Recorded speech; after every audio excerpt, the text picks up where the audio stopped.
Ok. Ça, c'est vraiment le pire moment de la journée. Allez, 3, 2, 1. Ah! Dans cette vidéo, je vais te présenter 5 habitudes qui m'ont sorti de la déprime, qui sont simples et gratuites à mettre en place. Attention, la 4e va t'étonner. La première habitude qui m'a sorti de la déprime, c'est de me balader le matin et de prendre la lumière du jour dès les premières heures de la journée. Alors sur cette chaîne, je vous ai déjà parlé de l'intérêt des balades pour la santé mentale, mais ici, c'est plutôt une question de rythme circadien. Explication. En fait, l'idée, c'est que pour être éveillé et en bonne santé, il faudrait suivre le cycle du soleil et de la lumière naturelle du jour. C'est-à-dire le matin, prendre le maximum de lumière du jour pour être le plus éveillé possible, et le soir, lorsqu'il commence à faire plus sombre, tamiser sa lumière pour optimiser sa production de mélatonine, l'hormone du sommeil. Et le problème, c'est qu'avec le téléphone et les lumières artificielles, on a complètement déréglé ce rythme circadien. Et donc, il y a plein d'actions simples que tu peux faire pour réguler ton rythme circadien, comme les actions que je t'affiche à l'écran. Et la première chose que tu peux faire pour être en meilleure santé, avoir plus d'énergie et être de meilleure humeur, c'est de prendre la lumière du jour les heures après le réveil. Et ça même les jours où il n'y a pas de soleil. Il faudra juste s'exposer un petit peu plus longtemps. Alors l'exposition au froid, ça a été pas mal étudié. Il y a beaucoup de bienfaits qu'on arrive maintenant à identifier. Augmentation de la production de dopamine les heures suivant l'exposition au froid. Production d'endorphine, donc amélioration de la sensation de bien-être. Baisse du niveau de stress et activation des graisses brunes permettant de mieux brûler les graisses blanches. Ça fait tout en fait. Et ça te réconcilie avec ta famille aussi. Et de mon expérience, ce que j'apprécie beaucoup avec les douches froides, c'est que ça m'empêche de me sentir déprimé. J'en avais parlé sur mon podcast avec Nassim Saïli. J'ai remarqué que j'avais du mal à me sentir déprimé les heures suivant l'exposition au froid. C'est vrai que j'ai rarement été déprimé après une douche froide. Ouais. Et c'est marrant de le voir comme ça. Je trouve où beaucoup de personnes cherchent à être heureuses et cherchent le bonheur. Je trouve que déjà, si on arrive à ne pas être malheureux grâce à quelque chose, ça peut nous aider ensuite à être plus heureux. C'est carrément bien. Pour moi, c'est quelque chose qui est tellement facile à expérimenter, qui est gratuit. Tout le monde peut le faire. Ça serait dommage de s'en priver. Et ça serait dommage de ne pas essayer pendant 15 jours ou 3 semaines, juste pour voir si c'est quelque chose qui peut nous convenir. Après, moi, je prends pas des douches entièrement froides.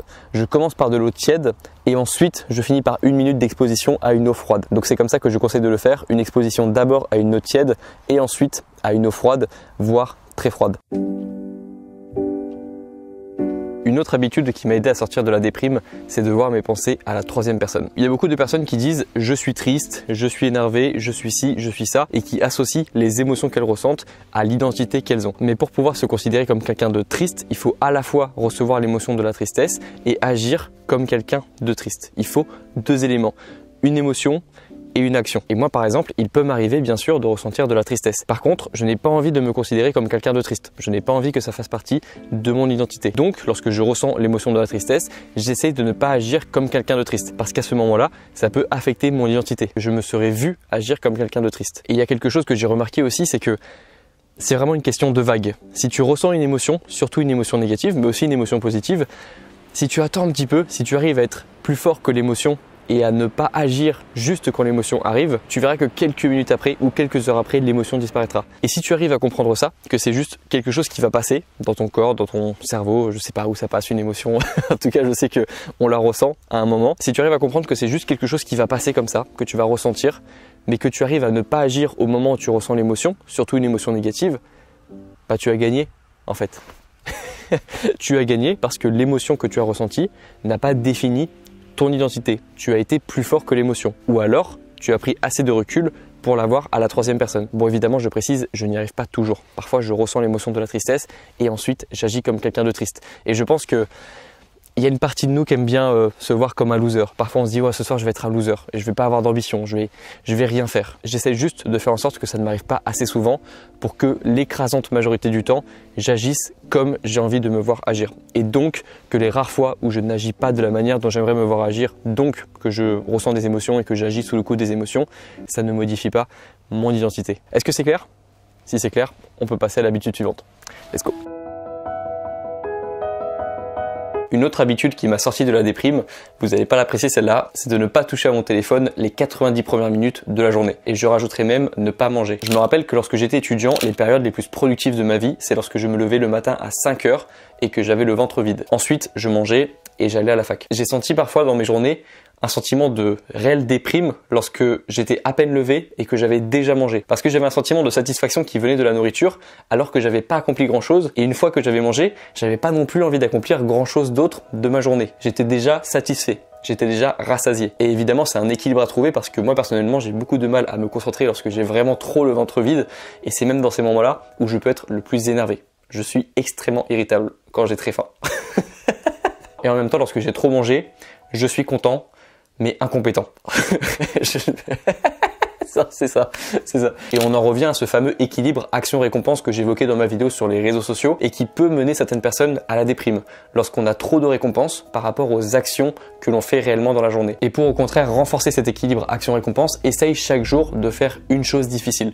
Une chose qui va te challenger. Ça peut être de travailler de manière concentrée, sans distraction, 45 minutes, 60 minutes, voire 90 minutes. Ça peut être de faire du sport, ça peut être de prendre du temps pour lancer un projet, commander un nouveau livre en anglais par exemple pour améliorer tes langues étrangères. Ça peut être changer à chaque fois de plan lorsque tu fais une vidéo YouTube pour donner un petit peu plus de vibe à ta vidéo. Ça marche sur YouTube, ça marche dans la vie pro et ça marche même dans la vie perso. Faire l'effort supplémentaire que tout le monde n'est pas capable de faire et qui te rendra fier.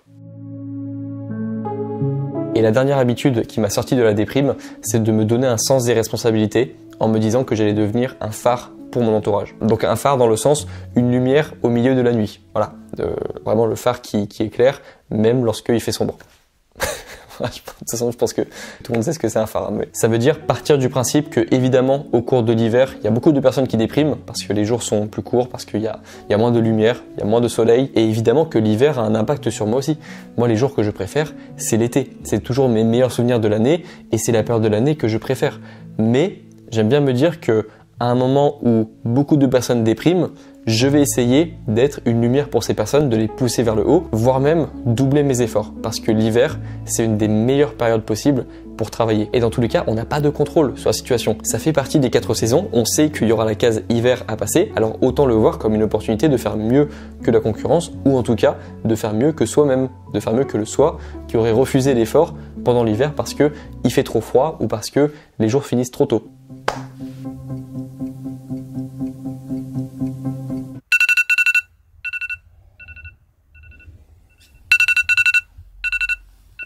Ta mère.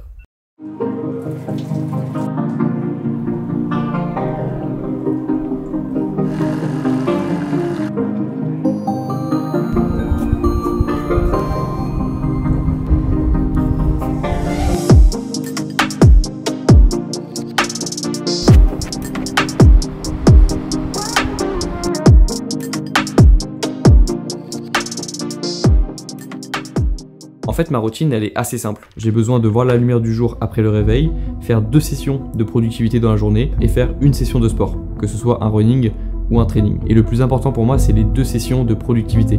Il faut que 2 fois par jour, j'arrive à me concentrer suffisamment longtemps sur le travail que j'ai à faire. Si j'arrive à me concentrer dessus 2 fois par jour de manière intense, j'ai réussi ma journée. Mais c'est pas tout. Il y a aussi 2-3 petites choses dans ma routine que j'ajoute qui me permettent d'optimiser un petit peu plus mon mode de vie. Et ça, je crois que je vous en ai jamais parlé encore.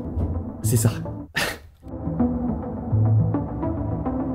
We're now seeing all kinds of different research coming out proving that our cells literally are receptive to different kinds of light. Le principe de base, c'est que l'irradiation à une source de lumière rouge pourrait potentiellement amener des bienfaits en termes cellulaires et tissulaires sur les structures irradiées. Donc c'est de la lumière rouge et infrarouge et c'est censé reproduire les bienfaits qu'ont ces rayons-là du soleil sur toi, donc sur ton humeur, sur le rythme circadien justement. Il y en a certains qui parlent aussi du bon fonctionnement de la thyroïde, de la bonne santé de la peau, ça peut éviter de développer de l'eczéma ou du psoriasis. Ça, c'est un peu mon côté biohacking. C'est un terme qu'on entend de plus en plus souvent qui consiste à trouver toutes les manières possibles et imaginables pour optimiser son mode de vie, sa santé et sa productivité. Il y a de plus en plus de recherches qui montrent l'intérêt de s'exposer chaque jour à de la lumière rouge pour la régénération de certaines cellules, la qualité de la peau, des ongles et des cheveux et la prévention de certaines maladies chroniques. Moi, je l'utilise surtout pour l'aspect récupération musculaire parce que je m'expose chaque jour à la lumière du soleil. Et donc, merci à Cytoled de m'avoir envoyé ce super gadget.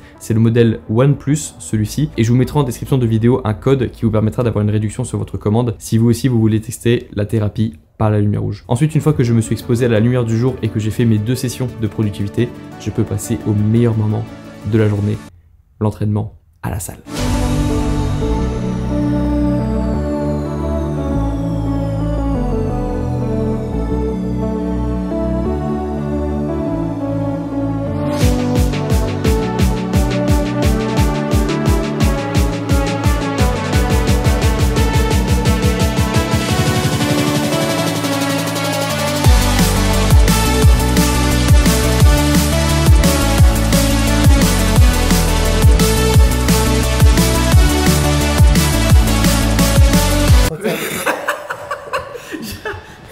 J'avais pas vu de sa position. Je me relève et je il commence.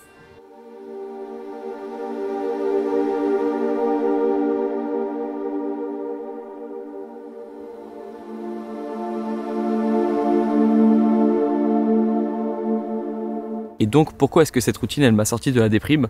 C'est parce qu'elle m'a empêché d'être malheureux. Et c'est marrant parce qu'aujourd'hui tout le monde dit qu'il veut être heureux et qu'il va chercher le bonheur.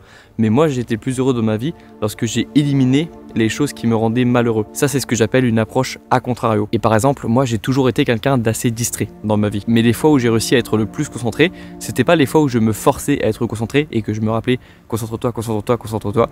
C'était les fois où j'éliminais les distractions. Et là par défaut, j'étais plus concentré. Et c'est un peu comme ça que je vois le bonheur. Au lieu maintenant de chercher le bonheur et de me dire il faut que je sois heureux, il faut que je sois heureux, il faut que je sois heureux, j'essaie de me dire qu'est-ce que je peux éliminer qui me rend malheureux. Et c'est pour ça que cette routine, je sais pas si on peut dire qu'elle rend heureux et je sais pas si toi, elle va combler les vides que tu as en toi. Mais en tout cas, une chose est sûre, c'est que cette routine, elle ne vous rendra pas plus malheureux, elle vous permettra de commencer à travailler sur vous. Et ça, c'est déjà un bon point de départ.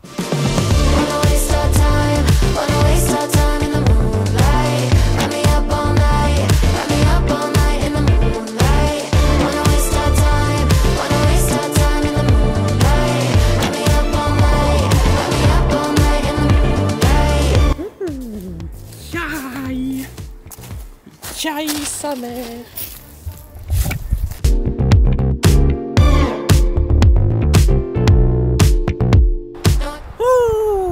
Let's go!